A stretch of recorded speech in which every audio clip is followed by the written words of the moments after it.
Hello, everyone, and welcome back to the House of Steel Broadcast Network for another edition of Can We Talk, where my brother Khal Onyx and I talk about and debate about all topics love, life, and leather. Khal, how you doing today? I'm doing well. About to light up a fat bottom Betty so we can have our chat. Oh, I am smoking one of my favorites, the Acid Cuba Cuba, for the chat today. And I'm excited about today's chat. But before we get into that, how was your weekend? Weekend was nice. I attended the 20th anniversary of Onyx Northeast last night. So that was very nice. I got to give out an award. Um, Hung out with some brothers from Mid Atlantic. It was a nice night. I enjoyed myself.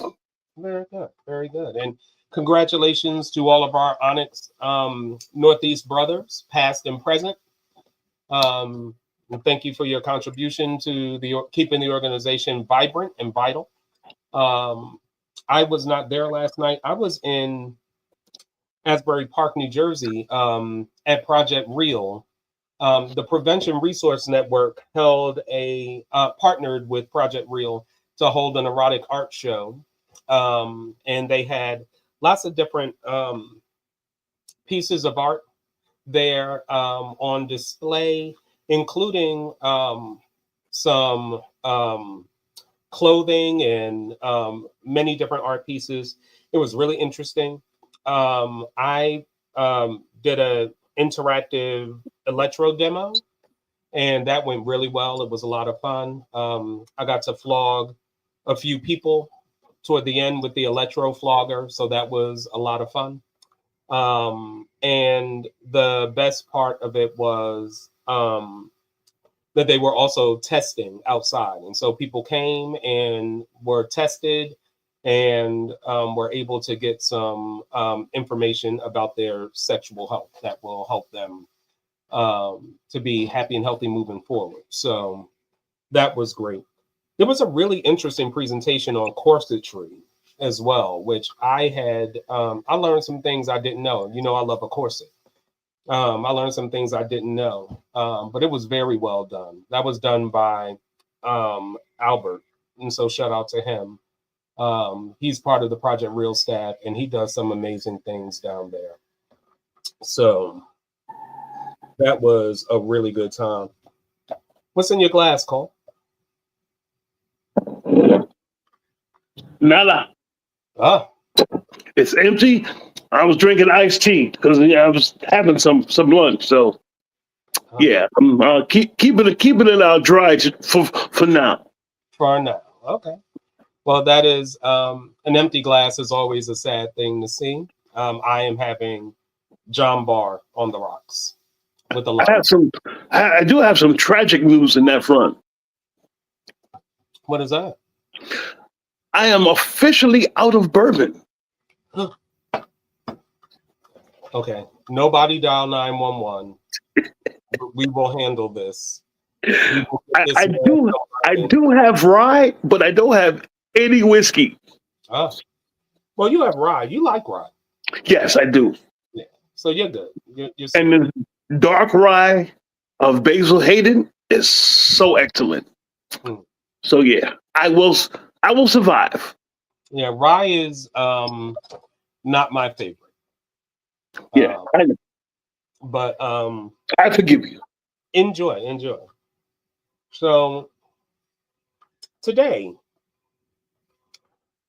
we are going to talk about um, whether leather titles are still relevant and what place they have in the community. And just to start off, this is a conversation, and hopefully, as part of the conversation, people will hear a perspective they didn't know, they hadn't considered previously, or just have some food for thought. This is not by any means Caller I saying that our opinions are facts or correct. Everybody has a right to their own thoughts and opinions, and that's the thing that makes our community great. So we should absolutely be open to that. But to start off, I think before we can have a conversation about the relevance of leather contests now, we need to consider the origins of leather contests. So why were they created? And did some internet research. I'd had some anecdotal information. What I found when I was doing internet research is that some there are levels of disparity between people's opinions about why these things started and how they started. But there were two things that were generally agreed upon, and that was that the Mr. Gold Coast pageant was the first contest in 1972, and that was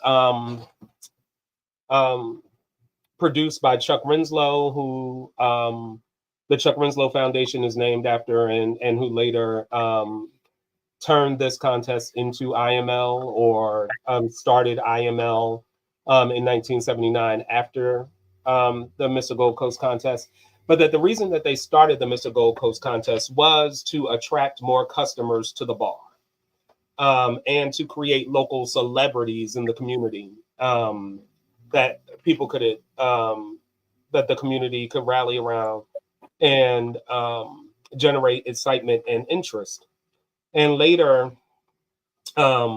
we see that another reason for this was to celebrate masculinity, leather culture, and community involvement, and to recognize outstanding individuals in the leather community. So it was a way to elevate people who had been doing the work and use them to promote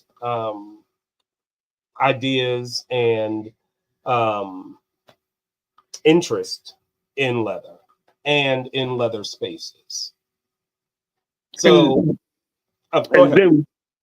And then with time, they started producing other contests to recognize diversity and promote education and things of that nature. Yeah, so they look to center in on other aspects of the community that could be celebrated and recognized, and contributions from more people. I mean, certainly in the next decade, contests for female leather people were created, and blacks and blacks, and so these titles emerged, and so many conversations in leather really center around the evolving times and the changing times, and how many aspects of leather culture and leather protocols are still serving the community today. A lot of times that gets caught up in a conversation about old guard and new guard, and we've already had a conversation with that in a previous Can We Talk, and you can check that out on our YouTube channel if you are interested in seeing that conversation. But I think that conversation also applies to leather titles and how the title system is serving us today. So the question, are leather titles still relevant for the community? Really, we could also frame it, are they still serving the community? Like, is it beneficial to the community to have these leather titles? And so, Khal, you and I are both title holders. In fact, we are title siblings. We both won the Northeast Leather Contest. Me as Northeast Bootblack. And then in the next contest, you won Mr. Northeast Leather. And so we are both title holders. I've competed subsequently in IMBB. We understand the title process and the title system from the inside out. So I will pose you the question first. Are leather titles still serving the community?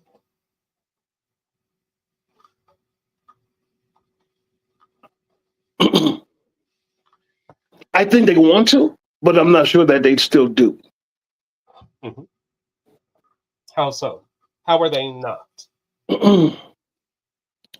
Well, as you said earlier, the earlier contest was largely to like we make celebrities out of people within the community, Mm-hmm. and I think that's still too much of a focus on title winners. Is we make them celebrities, and I think that takes away from. I think it can potentially take away from anything they're trying to do within the community. And as you see, like I think there's just a false, somewhat of a false narrative around these winners. Mm-hmm. That's and I think it can work for you, but I think too often it probably works against the community as a whole. Because I think there's this artificial upliftment of title holders that a lot of times seems is this really necessary? Mm-hmm. Yeah, Yeah, I think that that part of my concern when it comes to contests is that there's a false evocation between being a title holder and being a leader in the community. right. They're And not synonymous. right, and they are not. First of all, not all titles are for people to be leaders. That's not even what every title, every contest is looking to find. They are different contests have different purposes. I know many like campground titles. Their whole purpose, bar titles, is to bring people to the camp, bring people to the bar, help promote um, and build excitement about what's happening in a bar space or in a campground space. It's not really focused on bettering the greater community. And some titles are fun titles, and it's really just about let's all go out and have a good time. It's not really about being a leader. But And that was my purpose or my reason uh, for running for Mr. Eagle. I'm like, well, the Eagle supports Onyx. We have our bar night there to represent the bar. This could be cool. This could be fun, and I could promote the bar. I could promote Onyx. It would be a good thing. Failing to win after establishing my platform, then I said, you know what? I think this is a good thing. I can go out and just show the community, another way to possibly be and exist within. But those are my reasons. Um, I don't think I would have ran for uh, the Mr. Eagle title had it not been the bar title and that supported Onyx. I don't think I would have done it. yeah, and I competed because I wanted to test my skills as a bootblack against other bootblacks. That's why I competed locally regionally in the Northeast Leather Contest. I did compete in that unopposed, but it was still awesome to be judged and evaluated as a bootblack, and just based off of my skills, how I worked the stand and interacted with people. And it was also and then for IMBB, I wanted to test my skills against the best bootblacks in the world, and also to have opportunities to sit and watch and learn from them. What products do they use? How is their process different from mine? What can I learn? And I certainly benefited from that. I don't know that I would have ever wanted to compete just for a Mr. title. But as far as a skills-based competition, I was very excited to compete for those reasons. But going back a little bit to the conversation that we were having about um, the perception of leaders, one of the reasons why that is so dangerous, I spend a lot of time now I'm fortunate enough to be asked to participate in a lot of mock interviews for people who are going to compete, or to review their applications or listen to their speech ahead of time, and to help in as part of their coaching for contests. And I'm always interested in the why they're running question, um, probably more than any other question. And I hear all the time about, I want to win this contest because I want to be a leader. And I always say, why do you need the contest to be a leader?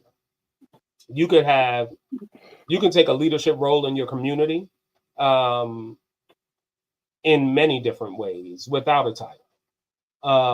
And so, what is it that the title provides besides, I guess, a megaphone, um, for you to be a leader? And then my follow up is always, if you don't win, does that mean that your quest to be a leader ends, or are you going to still do that work? Sometimes I And think leader is just the buzzword. right. I mean, and it sounds good on paper. Hmm.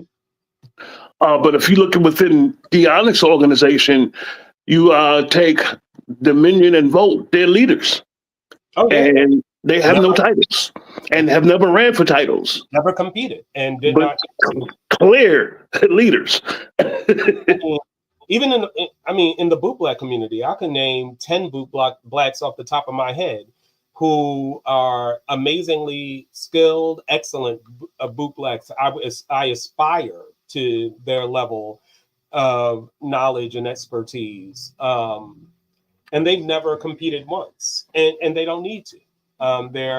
Their position in the Bootblack community is unquestioned. And um, so I think that that's one area of concern for me. I just feel like the I've seen enough people who weren't even really known to the community come to a contest, say the right things, wear the right gear, look the part, win the title, and disappear. And really, all they wanted was the title. Right. And I think that anointing as a leader becomes very problematic, for the um, winners of contests who don't emerge as leaders. You know, I think that after there, so many times you see title holders suffering at the end of their title year, in a number of different areas, and feeling burnout and unsupported and unappreciated. And so, and you see these posts pop up every now and then where people are saying, I gave all of this to the community. I did all of this for the community, and I didn't get the love that I deserve. And and I think in many ways that just goes to show that what you were looking for wasn't to serve.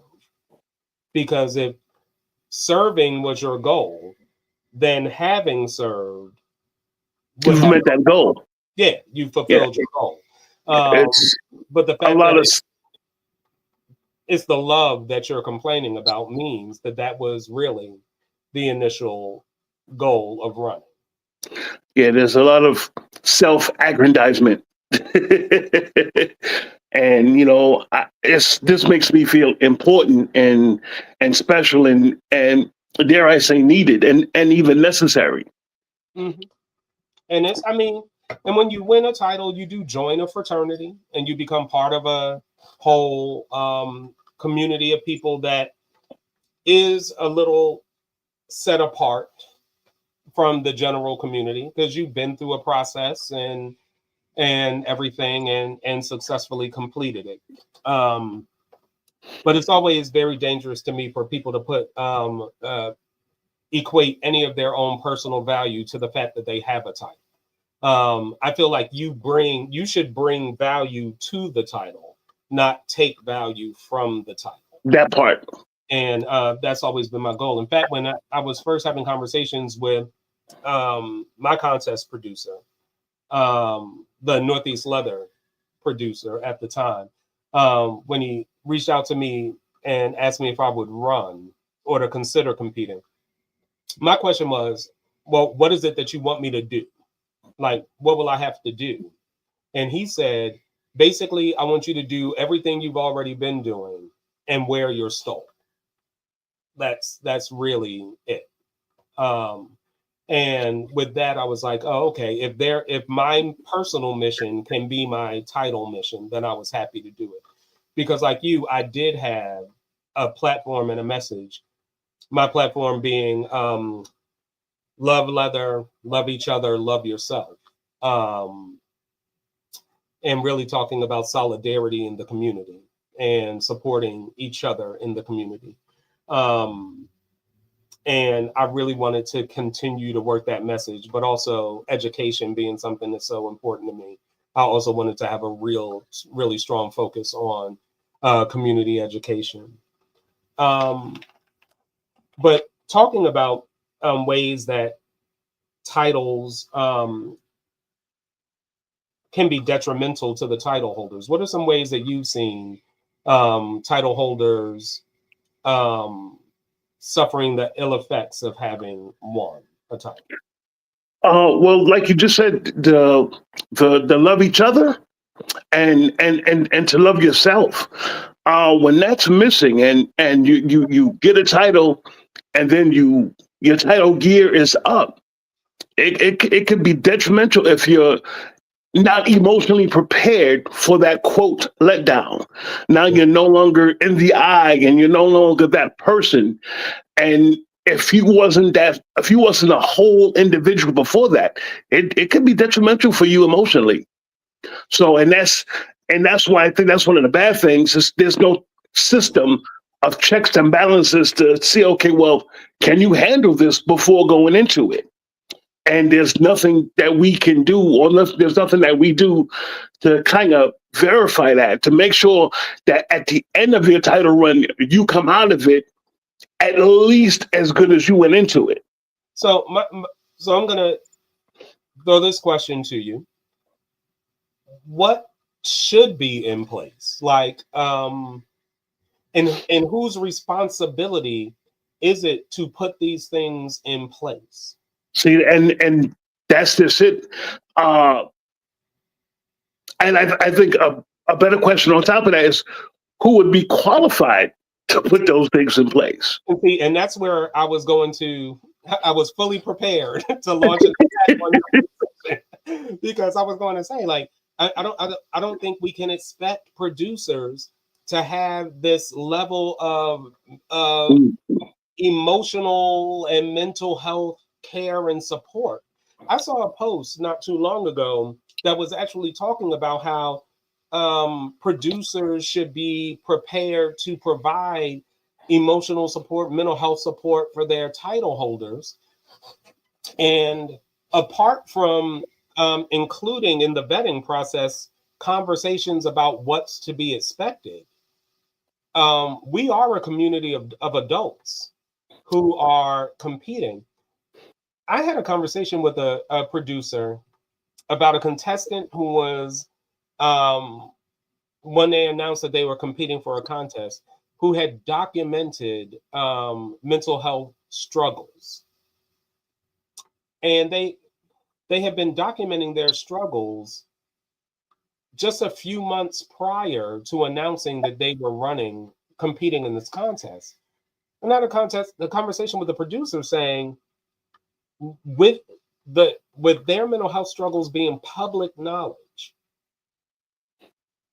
how are you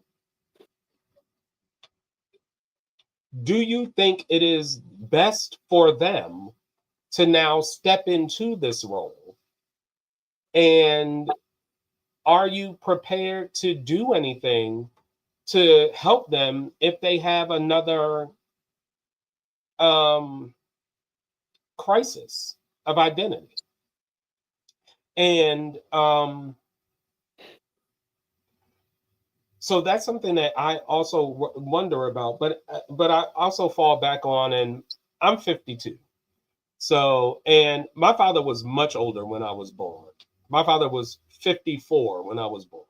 So my sensibilities are of the generation before the generation my father would have been in if he had had us at the normal age range. Um, so I am definitely a if you don't have the money to go somewhere, you stay home. If you don't have the ability to do something, you don't do it until you get the skills. A lot of it is really self responsibility for me, like, and having that knowledge, but knowing that now that's not as much of the mindset. Um, I wonder how people, and you see people crashing and burning publicly because, again, they didn't get what they expected from it. Or you also see cases where they become so addicted to the adulation that once their title year is over and nobody's, you don't have a sash anymore, so nobody's really following you like that. Like, someone there, a new supreme has risen, the old supreme has gone away to Wuzzy Land. You also see people struggle without the spotlight. And now, without the spotlight, they don't really know how to be because they really never established their own individual leather identity and purpose. And it's the lack of purpose, I think, that um, is really difficult for them. Yeah, it's the lack of purpose because the lack of purpose definitely goes in line with the lack of identity. Hmm. Because with identity, you have purpose. Yep. If you, Uh, yeah. Yeah. I I've seen uh, people dealing with burnout but refusing to step aside. It's like take some time to heal yourself Mhm. and then come because we're not going anywhere. Because if I truly need you, I'm gonna be here when you get back, still in need. Mhm. Go fill your cup and come back to me when you can give from that cup. Because a broken cup can't fill shit. Right. So take care of yourself and then come out and try to deal with the community woes and problems. Yeah. But don't risk burnout because if you burn out and you're quote here for the community and now you're burned out, well, who's going to be here for you? Quite frankly, who can be? True. True. If you're the source of healing and you burn out, well then the healer's gone. Yeah.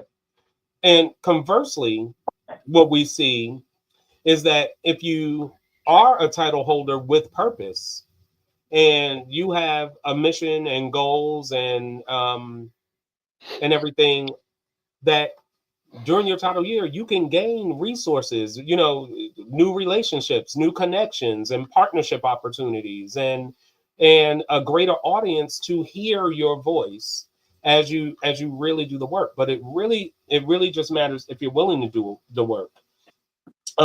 Another way that I see a lot of people flame out, and this is something that I've seen consistently since I really started to participate in the community in the mid 2010s, and that is title holders burning themselves out financially. And we know that these leather contests cost a fortune to compete in if you want to compete at the level, and kind of like in a drag race way. Every year you kind of have to not only outdo the people you're competing against, but you also have to outdo the people who came before you in terms of leather presentation. In a lot of way, it's really the leather makers who are the real winners of contests. Then they not only sell a lot at the events, but during contest season they are consistently busy putting together amazing leather for people to wear. But if you think about these contests, to compete at a MAL or an IML level or a regional contest, something as big as self, you're not only paying for, you have to pay for your hotel, and you have to pay for your food while you're there. You have to pay to get there, but you also have to pay for what you're wearing. And in many contests, we find that the people with the deeper closets go further. And one of the questions that many contests ask are are do you own everything you're wearing right now? And so there is pressure implied when you're competing, that you have to have all of these things. When I competed for IMBB, I guessed 18 of the top 20 people, and I did it solely based on their wardrobe. Just seeing who was able to do the most costume changes in the midst of the event, and whose leather was the nicest. I mean, frankly. Remember the Mr. U contest? I can't remember the guy's name, but he had phenomenal leather. Ruben. Phenomenal leather. It was like, I don't know where he got this stuff from. And not only was it phenomenal, it was unique. It was stuff you don't see anybody else wearing. And a lot of that, he probably were already foundations in his closet, because he is a leather person, and he gears up. He also is an adult performer, and many of his scenes, I would even venture to say a majority, are BDSM themed. Like it's a real part of his life and existence.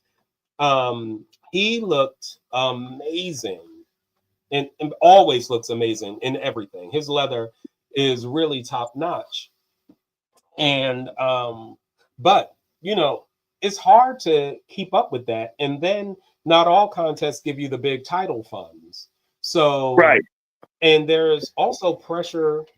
I don't actually know if there's as much external pressure to be out as much as people put on themselves to want to be everywhere. I mean, maybe the motivation of being everywhere is being seen, since adulation is one of the big reasons that people run for contests.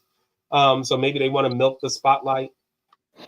But financially, that amount of travel, I mean, it takes a toll on your finances. It can take a toll on your relationships, because people work 9 to 5s Monday to Friday, and then weekends they're always out somewhere.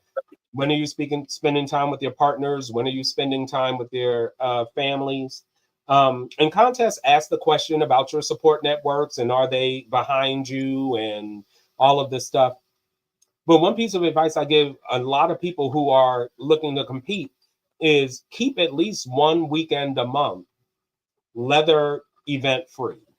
Spend that time in your garden at home, cooking meals with your people, spending time with your friends, your partners, other people you're in dynamics with, so that those relationships are maintained, and so that you can be strengthened, so that's the pouring into your cup.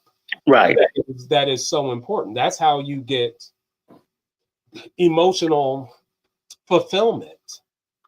And if the leather community is to the point that you not showing up to an event for a weekend is going to cause the collapse, it's frankly beyond your ability to save. So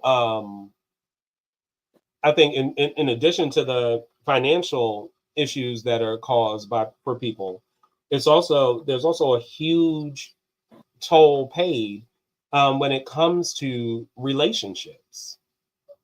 Oh, definitely.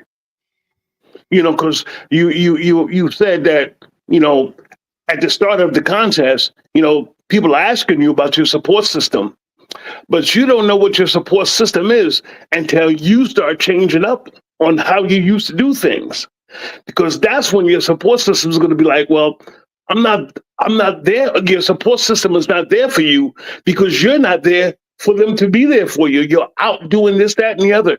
You're in Vegas this weekend. You're in Lauderdale that weekend, and then you're in Jersey the next weekend. And it's like you have to make time for the people that's within your system, and you have to keep that going. Otherwise, you can, quite frankly, wind up, for lack of a better term, alone. And that's not only for traveling, it's also for local leather events. You know, when you're locally at an event with your partner, you're not attending that event with your partner. You're Right. at the event working, because basically you're working. And then your partner is kind of there in a ancillary role a lot of times. And it really can wreak havoc on your relationships and dynamics. But getting back to the financial for a second, the number of GoFundMe's that you're seeing now, because people are traveling all over, and then they're posting about help me pay my bills because I've been doing so much for the community that my bills are suffering. And it's like, but you're prioritizing The wrong thing. right. Like you're instead of making sure that your personal finances are upheld and then looking out to do and travel and everything, you're traveling and then relying on the generosity of the community to essentially pay for that travel. That same community that's your quote saying you want to help. Now you need their help. Right.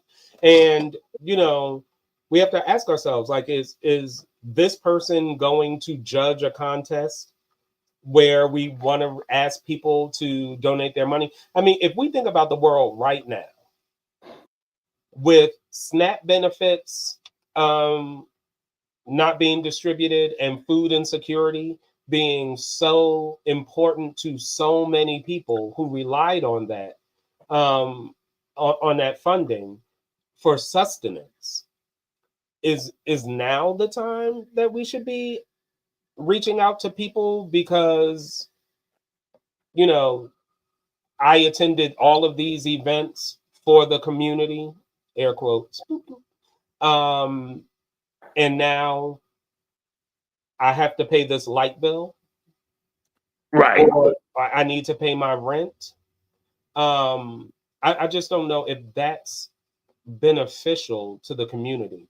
And again, if our leaders and representatives are not taking care of themselves and prioritizing their own well-being, there's absolutely no way that they will be in a position to be helpful to other people. And I think that's really the conundrum that I find to be the crux of this issue. It's that, you know, are we creating these positions because they will uplift the community? And the answer to that may be no, we're not. But then if we're not creating it for that purpose, should the community be involved in funding or supporting it? Is there an expectation of support? If you're really not running for the community, what should the community do? Or what responsibilities does the community have to support you? And if we're truly supporting the community, oftentimes financial support is best. If we just donated all the money that we're going to spend, well, not all of it, but a portion of the money we spend on a leather weekend, think about the donations we can make. Yeah, I mean, I was having a conversation with a contest producer who in Ohio who posed the question in a mock interview, who stated that for their contest, they encourage people wear what leather you have. Do not go out and buy a whole bunch of leather, because by the time you spend thousands of dollars on leather, and a pair of leather pants is over $500 if you're getting quality. Vests are 200 plus. Leather shirts are $500. And certainly when you get into the more expensive boots, like the formal boots and all of that, now you're getting in 300 plus, leading up to Wesco money. And while it's an investment and you'll have that leather forever and you can wear it, and if you take care of it, and if not, go see your Bootblack, and they will help you to keep your leather looking good and being healthy. But if we don't spend that money, what would it mean?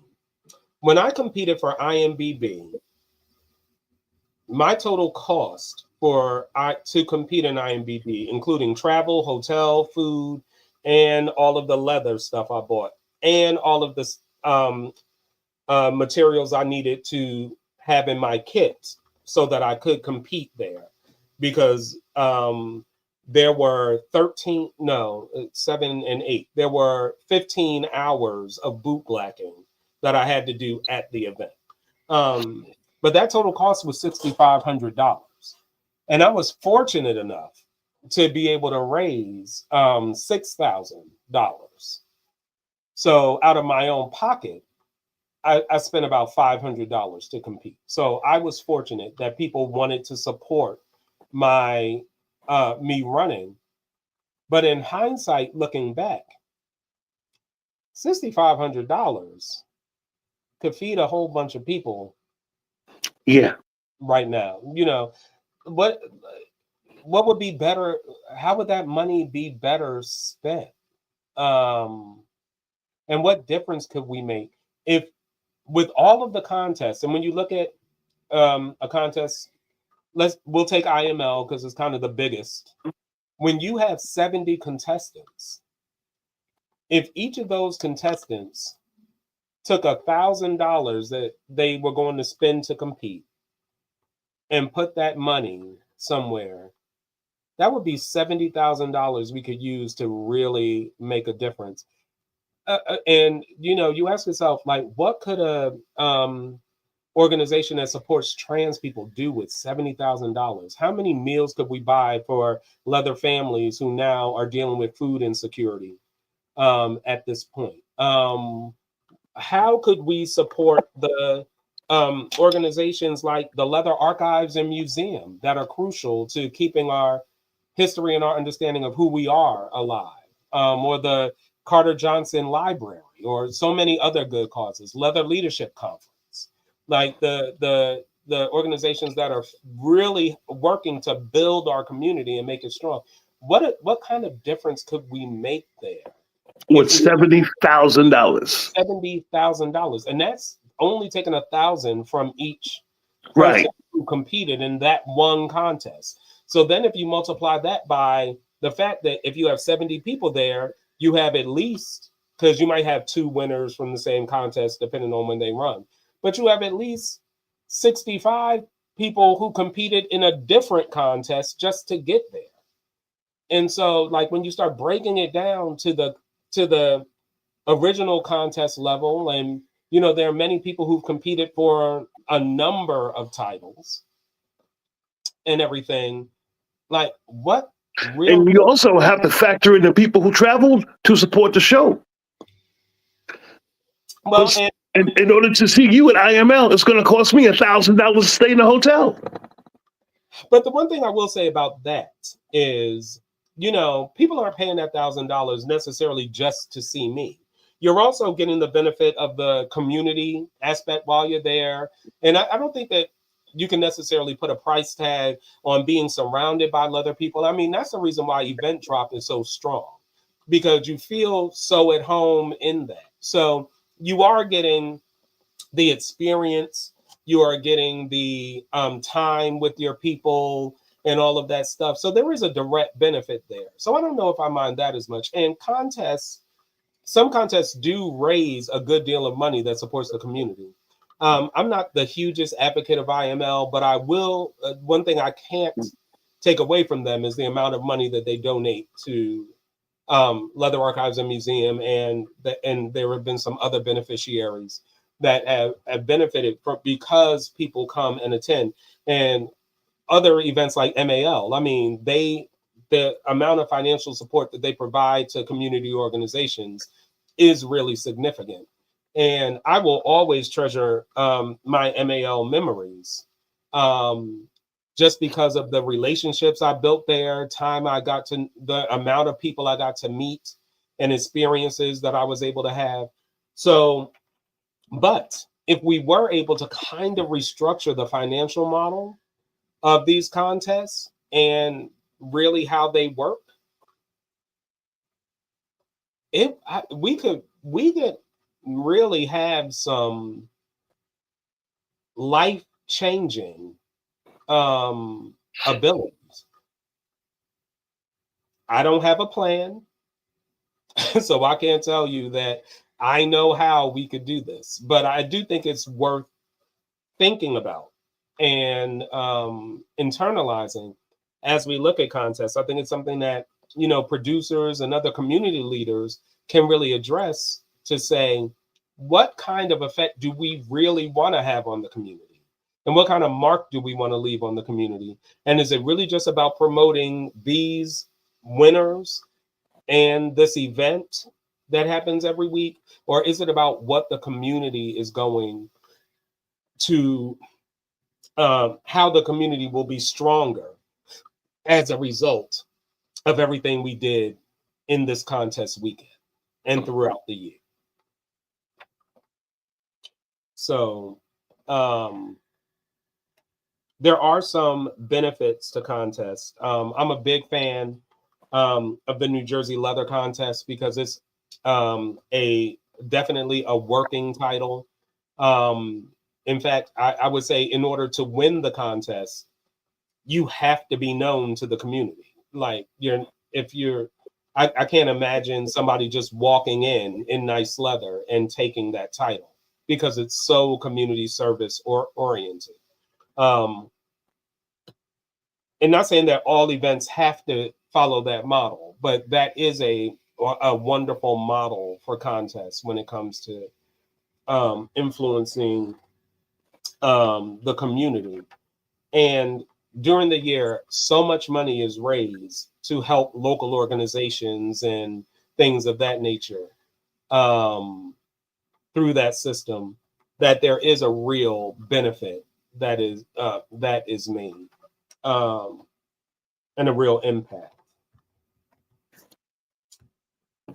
Any other thoughts on this? I was going to say something shady, but I'm not going to say that. But again, it's just so many other avenues we can address with so much cash, with so much money. We can say so many different things, address so many different issues. So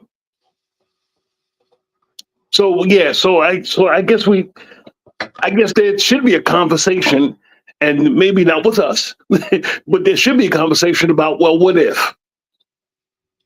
Yeah, and I mean, and the thing is, we don't even have to look hard to find areas that need support in our community. We don't have a Leather Heart Foundation anymore, and Right. they do amazing work raising money so that when leather people were in need, if they needed legal assistance to address issues of adoption or equality or things of that nature, if they needed help with medications, if they needed housing assistance, that they could get it. They would pay rent for somebody who was facing eviction and things of that nature. Just dealt with that in my last pledge class. There was an issue. Yeah, and the Leather Heart Foundation would have been great to turn to. Yeah, and I mean, that is something that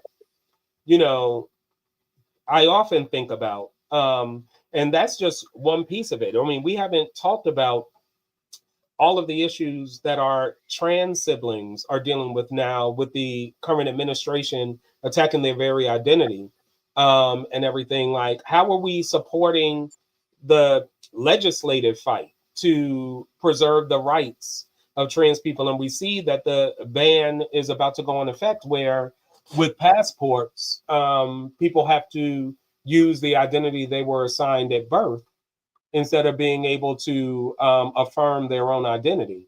What are we? How are we participating in that? How are we making this a better situation for them? And that's not even talking about safety, which really almost needs to be primary with the way we see violence against trans people in this country escalating, especially with the current administration. So there are many things that areas of need that need to be addressed. And I think the one system in this country that the leather community has that is pretty much understood and connected in many ways because of feeder titles and all of that is the title system. And a lot of our communal activities are around these contests. Allegedly, we talk about the contest weekends, but when you think about the percentage of people who will be at the event and the percentage of people who attend the contest, it's really not proportional. Very few people are actually there for the contest, I believe. But I would agree. it's more the Yeah. activity surrounding the contest that bring people there. I almost actively avoid them. The actual contest. I was like, yeah. I'm Yeah. going to give an opinion that is maybe, I don't know if it's unpopular or not. I don't like leather contests. I rarely enjoy them. I do like leather contest weekends because I like to be able to visit the vendors. I like to be able to commune with other leather people. I like to be able to play at the weekends. Um, and so all of that stuff that goes on, the camaraderie, the community of it all, I love. The classes, all of that. Seeing me flog people. Even though we could walk down the street and you'll find somebody who Stop it. says, you hit me with Stop that. it. Nobody ever asked me. It's like I'm vicious with a flogger. But yeah, I think that there are so many things that we can do to really improve the community and have less of a detrimental effect on title holders. And I'm seeing that more and more in post. Yeah. From people, even title holders I don't know, who are complaining about the support they have from their producers or the community, feeling let down, expressing that they've given so much, or now being in need of financial assistance because I did all of this for the title.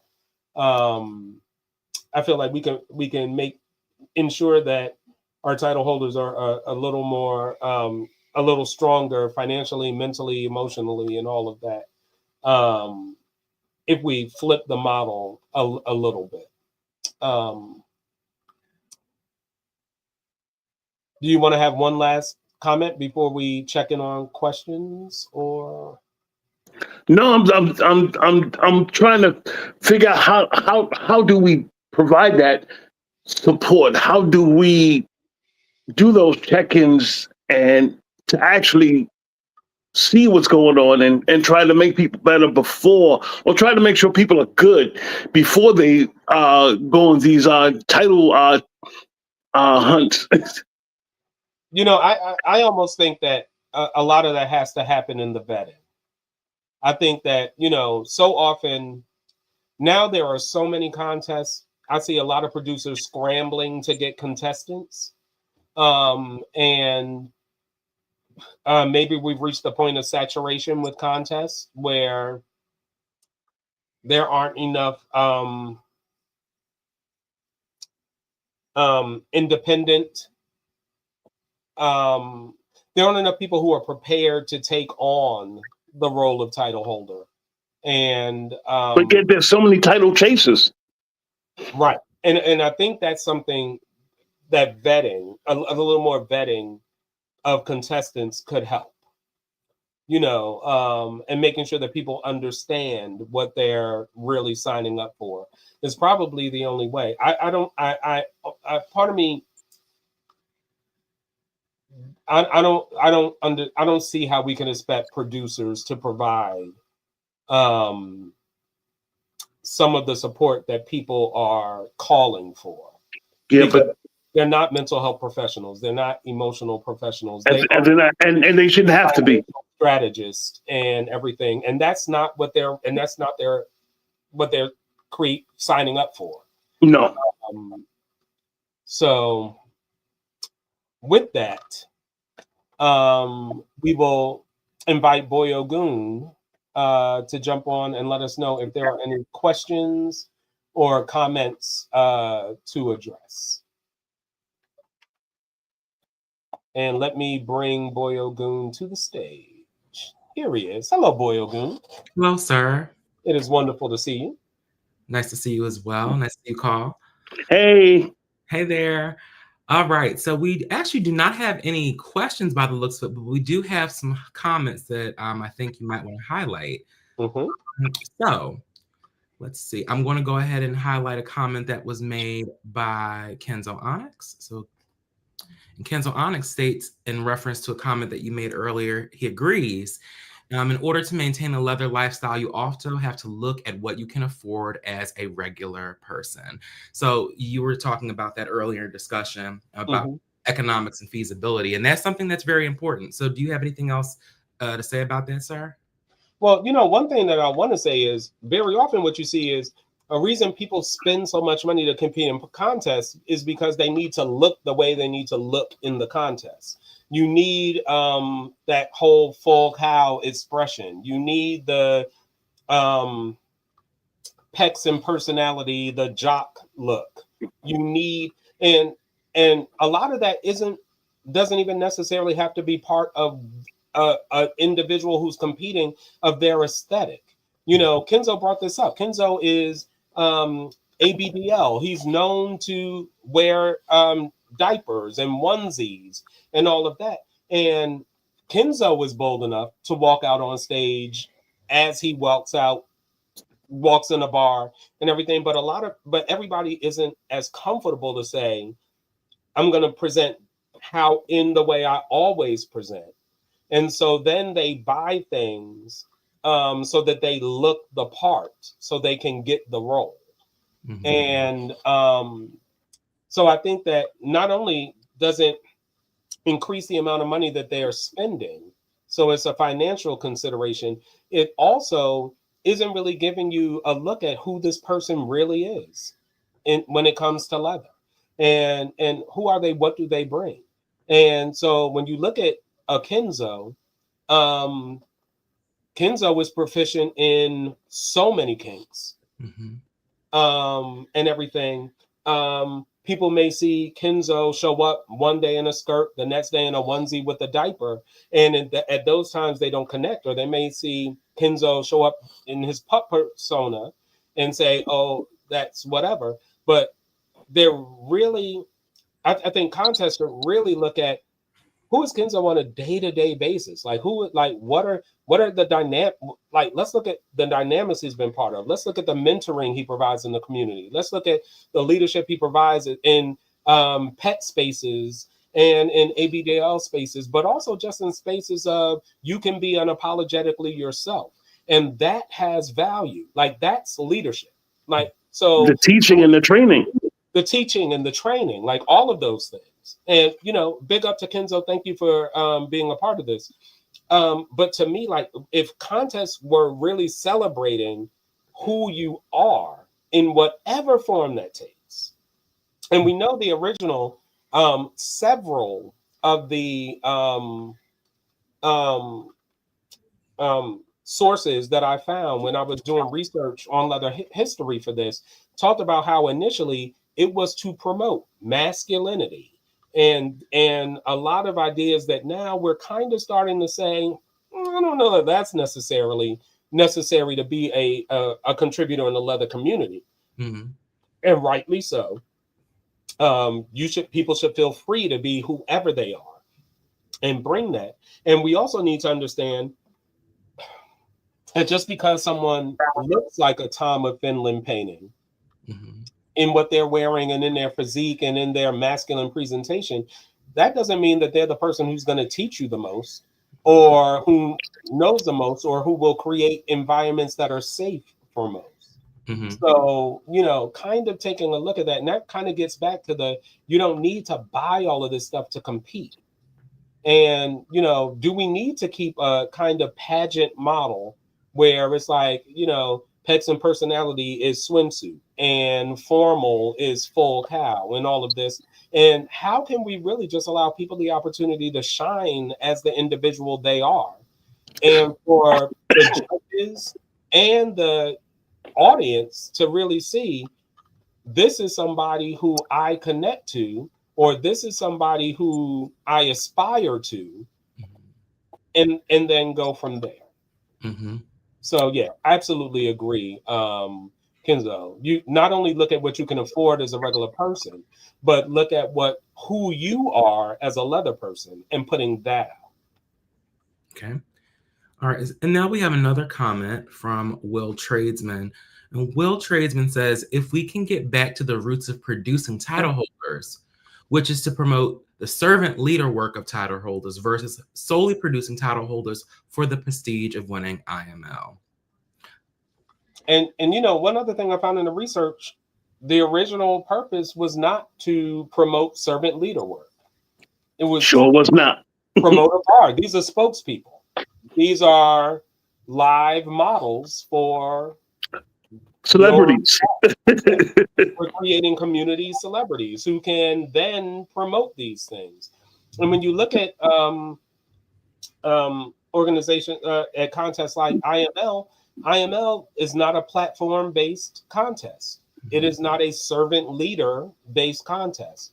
In fact, you don't even need to have a platform to run for IML or compete, and you don't need to promote anything. There are no expectations of winners to do any community servant work. In fact, I think the only requirement for IML winners is to show up to the next IML and step down. Or step aside. So that's not the model, but I do think that is the most effective model for contests. And that's really where we are today. Today, we need advocates who are going to promote safe spaces, deal with legislative issues that we're having in the community and rally the community around that, rally the community to raise money for causes that need that support. I definitely think that is really where we need to go. And I don't think it's a get back to. I think that's where we need to go. Okay. Khal, you want to say anything about that? I was going to say, people come to me all the time, as a leader in the community, asking me this question, asking me that question.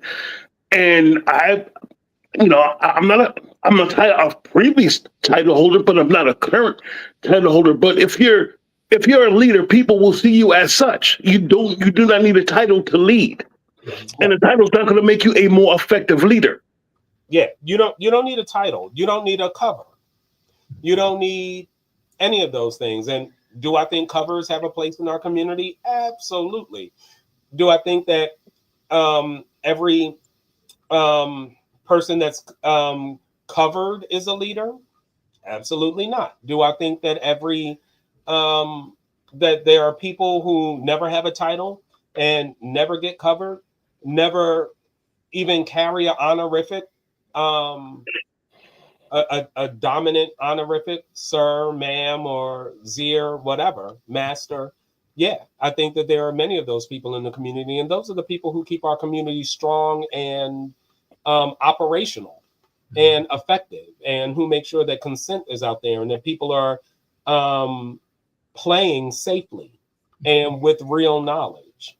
and that we're not doing harm to each other while we do these things that can potentially harm each other, emotionally or mentally, so, or physically.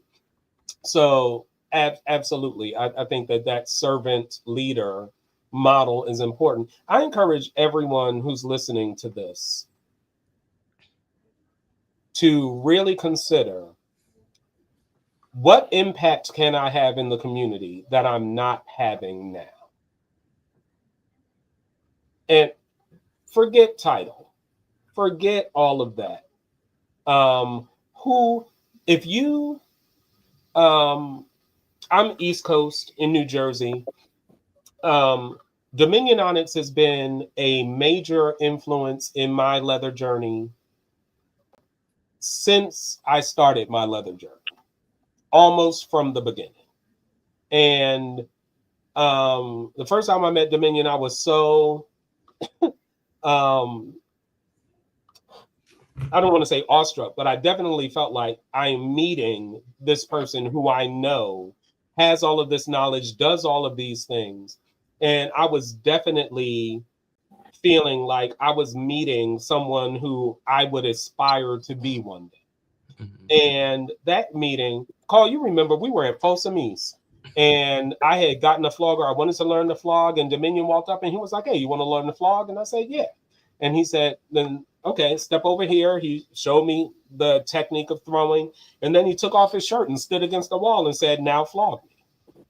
And I was terrified because I was like, "Lord, if I have a mishit, this man will kill me in the streets." But no, he didn't. It was a wonderful teaching moment that started me off on my journey. And there are so many other people who I can name like that, but I separate Dominion from that. He was recently covered, and that was long overdue. And congratulations, Master Dominion. But he's someone who never asked anyone to call him sir, never any of that stuff, didn't really go into that. He was just going to do the work because he felt like that work should be done. And that's really more of what we need in the community. Like who's really going to be willing to do the work, to train the next generation, to be a sounding board for them, to mentor. That's really what we need now. Okay. All right, sir. And do we have time for one more comment? Sure. All right. And this comment comes in from Max Stanlick. Max Stanlick says that there is a contest that lasted 3+ hours because it recognizes past title holders and the fluff that wasn't needed. And in reference to this one, there actually is another YouTube video out there that talks about structures of contest and how a lot of the time in contests is spent on things that are not direct for the contest. Do you have anything about that? I think that it's important to understand that the contest also has purposes. So contests are going to have to take time to thank their sponsors. Contests also need to promote themselves and their own story as part of people coming back in the future. So contests are not going to ignore their own history and the legacy of their own title holders. And just because we don't necessarily want to sit through that, and that's not exciting to watch, that is something that's important. I mean, something I think, like if I were editing contests, one thing I would take out is the parade of title holders. But I also feel like there is a benefit in recognizing here are the people who have who represent our community with titles and putting them out there. Cutting that at some contests. I mean, even at the state level, at the New Jersey Leather Contest, the parade of title holders will have 40 people, 30 people. And it takes time to say all those names and have them parade across the stage. Do we want to eliminate that? Is there value in that? Sure, there's value in that. Is there value in the parade of colors? Absolutely. We're talking about the clubs that make up our community. And there might be people who are attending who don't know that this club exists in their area, and or who to talk to about that. So many of those things. I mean, I said earlier, I'm not a person who typically enjoys contests. and you know, a good MC can make a difference in a contest being enjoyable and things, but they're not going to take time away from auctioning baskets, which they need for title funds, just because they want to shorten. People want to shorten the contest portion of the weekend. I do think, however, that similar to what Major League Baseball just did, is taking a look at it and saying, now people feel like this is too long and it's preventing people from wanting to come. So maybe, you know, producers want to think about, how can I do everything I want to do in 2 hours instead of in 3 hours, and things of that nature, just to make the contests themselves more enjoyable. But alrighty. I would be content for the entire contest to take place with a judging panel and not be viewed for the public, and then present the winners. I would be fine with that. Just want to add this. As I said before, leaders lead. And what that means is leadership isn't easy. It isn't always fun. But leaders make sure that things are happening the right way. For instance, if you're truly a leader and want to be a leader, you're the guy in the dungeon that's making sure play is taking place safely. You're not letting your inebriated brother get beat on by someone because you know he's not in a state to give proper consent. A leader makes sure that consent is always first. So it's not always a fun thing to be a leader. And this sash is not going to make you better at that, because a leader has to walk his own path, has to follow the beat of his own drum. So a sash is not going to make you any better at that. Leaders often are the lonely people in the group, because we lead and we don't follow, and it can be a walk of solitude, but that's what true leaders do. And we don't live in the Matrix. With the sash, they don't upload knowledge. The knowledge you have before you got that sash or stole and medallion is the knowledge you have after that. So if going into it, you don't know dungeon etiquette, you're not going to know it coming out.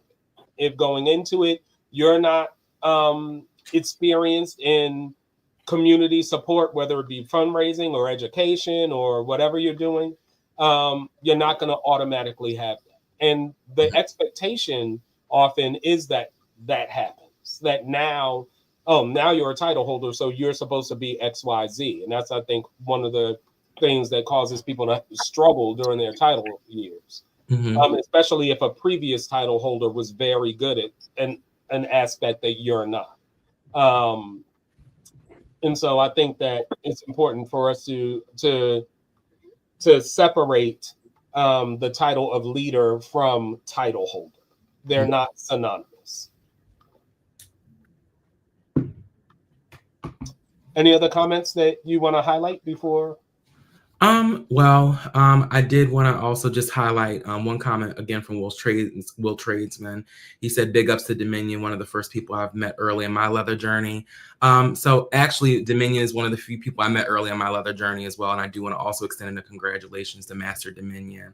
But I guess going back to that point, talking about leadership and how that shows up. I guess for younger leather people or people who are just starting to get involved with the community and getting their foot out there, do you have any, aside from being a part of a contest, do you have any recommendations of how they can begin to develop their leadership skills? Watch, listen, learn, read. So much information is contained in books that we don't seem to pick up nowadays. But watch, listen, and model yourself after those people you feel are effective leaders that you are with now. And this, you could take a sliver from SteeleToe, a sliver from Khal, a sliver from Dominion, a sliver from Vote, and you can meld all that together to be your own leader. Because at the end of the day, you have to be your own leader. But I would say watch, listen, learn, and read. And do not try to rush being a leader. And me personally, I think a lot of being a leader is an innate skill. And what I would say is volunteer. You know, I think a lot of people want to skip the step of being a staff member or volunteer worker and go straight to being seen as a leader. Mm-hmm. But a lot of understanding what it takes to lead is working under people who lead well, Mm-hmm. learning how to follow. And I think that is something that too many people want to skip over. So if there's an organization that you know that's doing amazing work, Mm-hmm. volunteer there, have conversations with people, get to know them. And then you can have those conversations with people about, I'm interested in this aspect of the community and working in this area. And then you can get advice and possibly even a mentor who you can have, you know, continual conversations with, even if it's not a structured dynamic. But you can learn and grow that way. And I think, I mean, I've had a lot of conversations with people who have a radical idea, not realizing that idea has been tried 7 times before. And here are the list of reasons why that doesn't work. And so volunteering helps you to really understand the community you're serving, the need that you're trying to fulfill, and ways and areas where those needs may not be actively being fulfilled, so that you can jump in. I would also say, if you identify somebody in the community who has been inspirational to you, or you see them doing the work and you really appreciate that, I encourage you to drop them a note. Because so many times people are really working hard and trying hard and not necessarily being understanding that the impact that they're having. And that is something that's very important. Now, I'm not saying this asking people to shoot me a whole bunch of messages saying, oh, SteeleToe, you're the greatest. I'm not looking for that.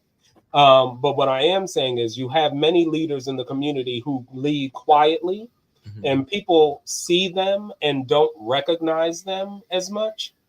So shoot them a note. You'd be amazed at what it will do to inspire them to keep going and reignite their passion, now that they're seeing that there is a definitive effect that's being had in their work.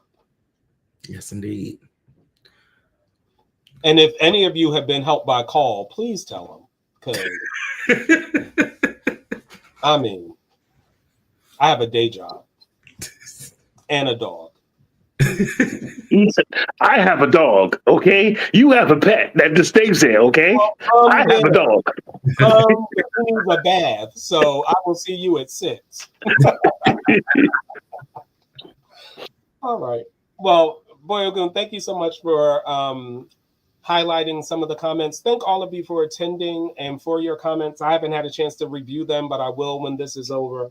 But I think this was a really good conversation. Khal, we've had conversations about this a number of times, but you still brought up points today that I've never heard before.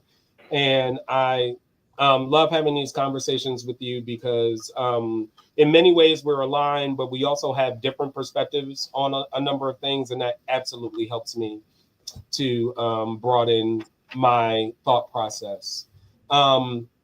We invite you all to join us next week at 2 p.m. where Master Shango from Baltimore, who is the person who placed this cap on my head and covered me as a master, he will be part of our Yuck You May Yum series talking about blood and needle play. And that's going to be a fascinating conversation. And we look forward to all of you joining us. Until then, please be safe and love yourself, love each other, love leather. And not SteeleToe.